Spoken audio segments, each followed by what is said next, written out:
Le mental est parfois incontrôlable. En tout cas, très souvent, on se laisse submerger par toutes nos pensées négatives et ça nous détruit.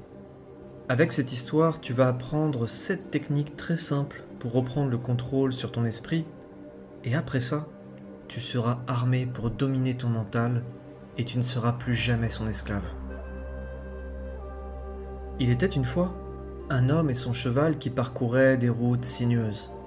L'homme semblait très pressé et il imposait un rythme élevé à son cheval. Le cheval semblait très excité, il semblait également fou. À un moment donné, ils croisèrent quelqu'un sur le bord de la route. C'était un vieil homme qui semblait fatigué par la vie. Malgré tout, il était très avenant et il posa la question suivante. « Hey, mon ami, où vas-tu comme ça ?» L'homme sur le cheval s'arrêta et il répondit. « Je ne sais pas. Demande à mon cheval plutôt. » Au loin, un moine bouddhiste et ses disciples observaient la scène. Le moine leur exprima alors la chose suivante.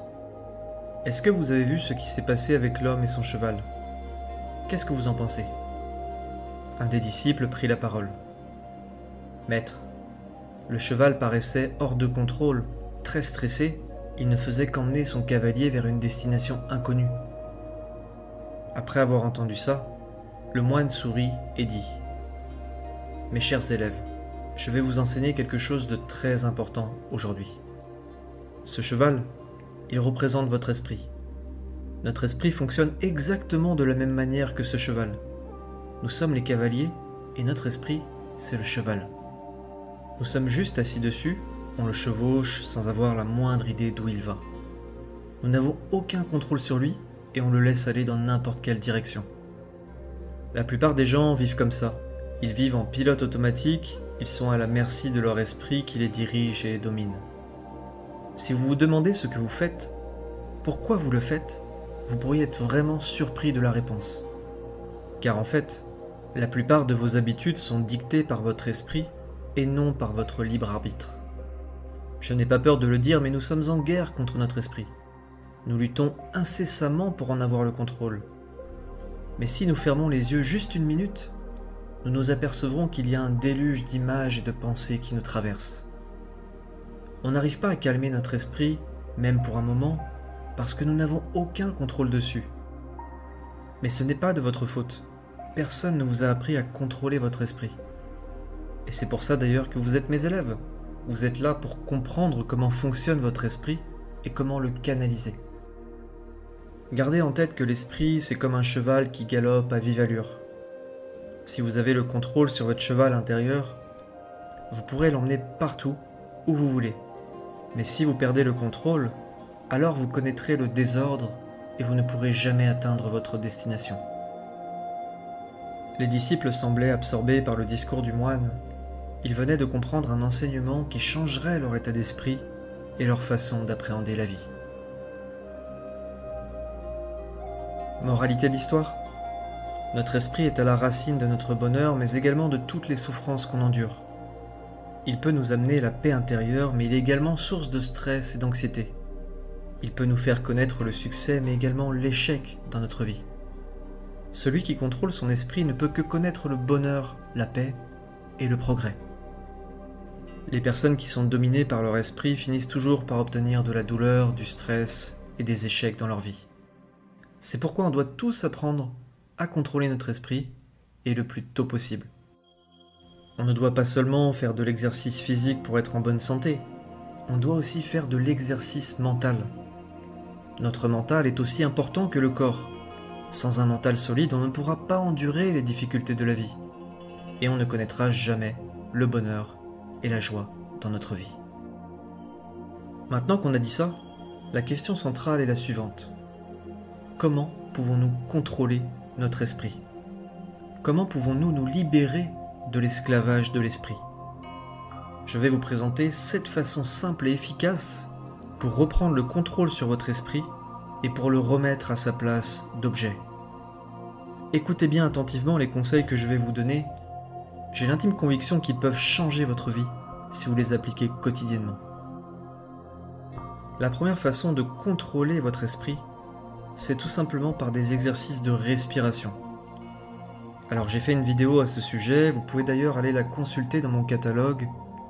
Je vous présente différentes techniques de respiration efficaces pour gérer le stress et l'anxiété. N'hésitez pas à aller la consulter. Notre respiration est primordiale pour canaliser notre esprit. Plus vous contrôlez votre respiration et plus vous aurez le contrôle sur votre esprit. La respiration change constamment avec nos émotions. Quand vous êtes en colère, vous pouvez remarquer que votre respiration s'accélère. Quand vous avez peur, votre respiration est hors de contrôle. Elle est saccadée et vous hyperventilez. Un moyen très simple de calmer votre corps et votre esprit, c'est de ralentir votre respiration. Essayez d'inspirer lentement par le nez et expirer par la bouche. En faisant ça, vous remarquerez qu'après un certain temps, votre esprit va se calmer et vous retrouverez le calme intérieur. Si vous pouvez faire des exercices de respiration chaque jour, le matin et le soir, alors vous aurez un meilleur contrôle sur votre esprit et vous vous sentirez plus calme et plus serein tout au long de la journée. La deuxième façon de contrôler votre esprit, c'est de vivre en vous détachant des choses et des êtres. Ne vous attachez pas aux choses et aux êtres vivants de manière compulsive. Apprenez à lâcher prise et à vous détacher émotionnellement. Alors je l'admets, ce n'est pas la chose la plus simple, mais si vous y arrivez, vous serez plus heureux, moins stressé et vous gagnerez en sérénité dans votre vie. Par exemple, si vous ne pouvez pas vivre sans votre téléphone portable, alors essayez une fois par semaine d'éteindre ce téléphone toute la journée et vous apercevrez de tous les bienfaits que cela peut avoir. Si vous avez l'habitude de regarder constamment la télévision, alors un jour par semaine, éteignez les écrans, sortez, allez vous promener, faites autre chose. Si vous mangez beaucoup de fast-food, alors essayez de manger qu'une fois par semaine ce type de nourriture. Ce sera bon pour votre corps, mais aussi pour votre mental. En prenant des résolutions comme celles que je vous ai présentées, vous pouvez reprendre le contrôle sur votre esprit très simplement. La troisième manière de contrôler votre esprit, c'est de faire preuve d'intelligence émotionnelle. Avant de satisfaire un désir qui surgit dans votre esprit, réfléchissez-y. Pensez aux conséquences. Si les conséquences ne sont pas bonnes pour vous, alors renoncez à ce désir. Dites non à votre esprit. Par exemple, si vous avez le désir de fumer une cigarette ou de boire de l'alcool, alors pensez immédiatement aux conséquences sur votre santé. Pensez aux effets néfastes de la cigarette et de l'alcool à moyen et à long terme. En faisant ça, votre esprit abandonnera automatiquement ce désir toxique qui se manifeste en vous, et vous aurez repris ainsi le contrôle sur votre mental. La quatrième façon de contrôler l'esprit, c'est de ne jamais le laisser vagabonder dans tous les sens. On dit qu'un esprit vide, c'est comme la maison du diable. Des pensées et des désirs négatifs surgissent souvent dans un esprit vide, dans un esprit hors de contrôle. Occupez votre esprit, ne le laissez pas vous mener n'importe où. C'est vous qui le dominez et non le contraire. Occupez votre esprit, que ce soit lorsque vous étudiez, lorsque vous travaillez, lorsque vous faites des tâches domestiques, occupez-le. Ne le laissez pas faire ce qu'il veut. En faisant ça, des pensées inutiles et toxiques n'émergeront pas en vous. Votre esprit sera occupé par le travail, par votre tâche, et vous serez pleinement dans l'instant présent. La cinquième manière de dominer votre esprit, c'est de pratiquer la méditation.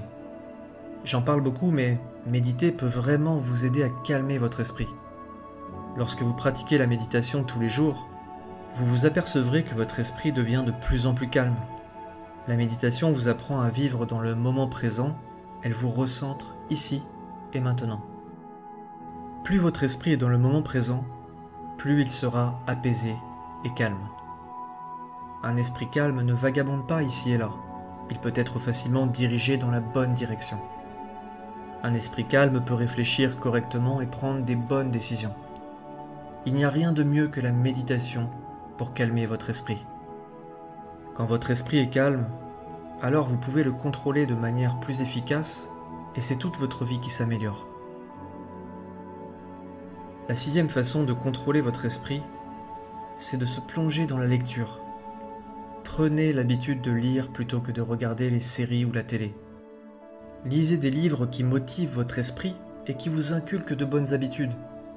Les livres de développement personnel, de spiritualité ou d'entrepreneuriat peuvent apporter des changements miraculeux dans nos vies. Ils ne coûtent pas cher et ils peuvent changer des vies. Toutes les personnes célèbres et celles qui ont réussi dans le monde ont pris l'habitude de lire des livres régulièrement. Lire des livres change votre façon de penser, ça réduit votre niveau de stress et vous commencez à penser positivement. Et quand vos pensées sont positives, vos habitudes le deviennent également et votre quotidien s'illumine. Donc commencez à lire des livres dès aujourd'hui, ça changera votre façon de penser et vous reprendrez le contrôle sur votre esprit. La 7e manière de reprendre le contrôle sur votre esprit, c'est de prendre confiance en vous. Quel que soit le travail que vous faites, faites-le avec une confiance absolue et avec une fierté absolue. Ne laissez la place à aucun doute dans votre esprit. Plus vous aurez confiance en vous, plus vous pourrez contrôler votre esprit. Quand votre confiance en vous est faible, votre esprit commence à vous dominer. Mais avec la confiance en soi, vous pouvez non seulement contrôler votre esprit, mais aussi réussir dans le monde extérieur, dans le monde matériel. C'est pourquoi vous devez avoir confiance en vous.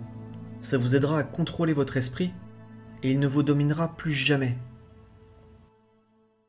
Donc mes amis, mettez en place dans votre quotidien ces 7 habitudes et je peux vous assurer que vous aurez repris le contrôle sur votre esprit.